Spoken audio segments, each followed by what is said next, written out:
आता धनुष्यबाण घेतलेला आहे आणि तो तीर आम्ही शेतकरी दिव्यांगासाठी सोडणार आहोत. आज मला वाटतं आमच्या राजकीय जीवनाचा प्रवास बदलला आहे.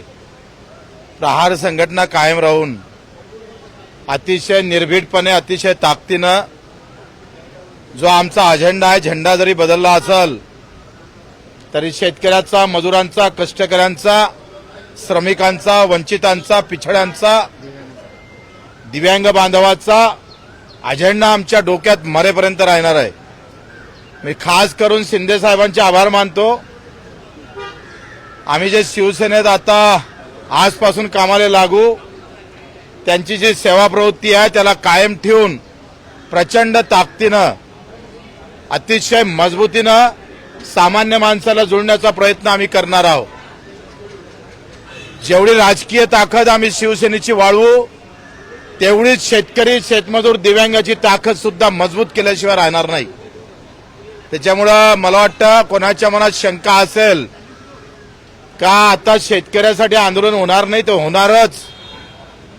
वेळ पडली, काम जर का गरज पडली तर ते करणारच. आम्ही मुद्दामून बाळासाहेबांचा च वापरतो.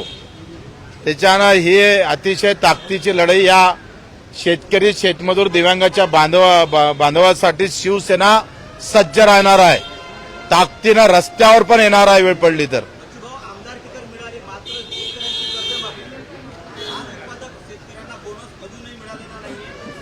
त्या सगळ्या गोष्टी आम्ही डोक्यात घेऊन चालू. शेतकरी आमच्यासाठी मायबाप आहे, अन्नदाता आहे.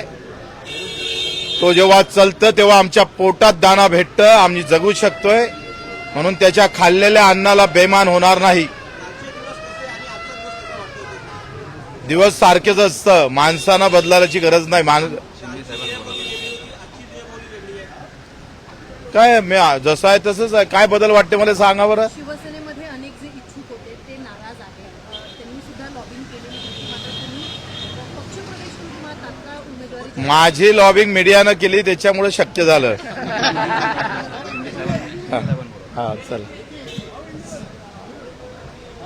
मैं अभी शिवसेना के तरफ से अर्जा भर चुका हूँ. अभी आगे वाले विधान परिषद के अंदर, और शिवसेना की ताकत किसान और मजदूर भाई के लिए, मेरे दिव्यांग भाई के लिए खड़ी रहेंगी. अगर जरूरत पड़ी तो शिवसेना किसान और मजदूर और हमारे जो पीड़ित है, वंचित है, जो दिव्यांग भाई है, उनके लिए रास्ते पर भी आएंगी. ओके. नको नको ते अपना बिडो हाँ